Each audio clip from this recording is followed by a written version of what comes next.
and Michael Steele. Yeah.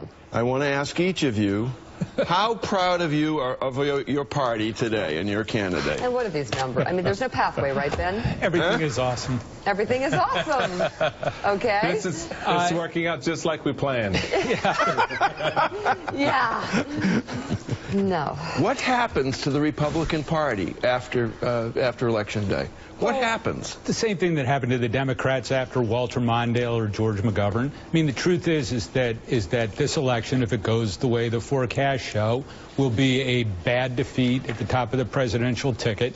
There will still be a lot of Republicans out in the states. 2018 truly will be an awesome year, just historically running against the out party in the White House.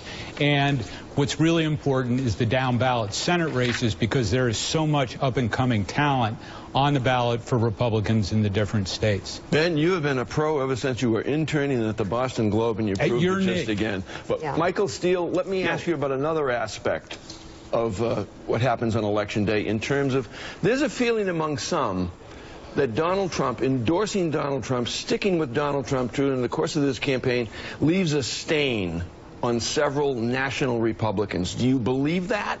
And if so, how do they erase that stain? Can they?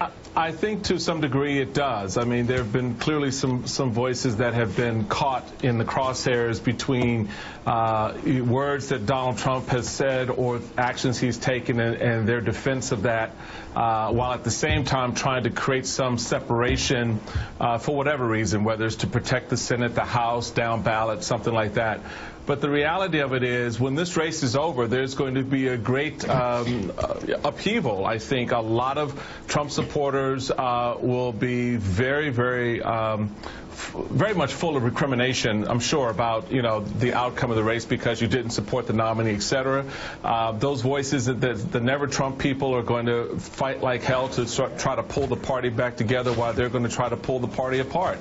So I think Ben is exactly right, that there's got to be a great awakening and come to Jesus moment for the party after this election. But that would have been the case, Mike, if Donald Trump had won, because you still would have had those forces, if he wins, who don't want him or don't see him as a viable representative of the party, still dealing with the internal struggle of who we are as Republicans. Do not want to consider themselves Trump Republicans, if you will very much be at odds with that Trump administration. I just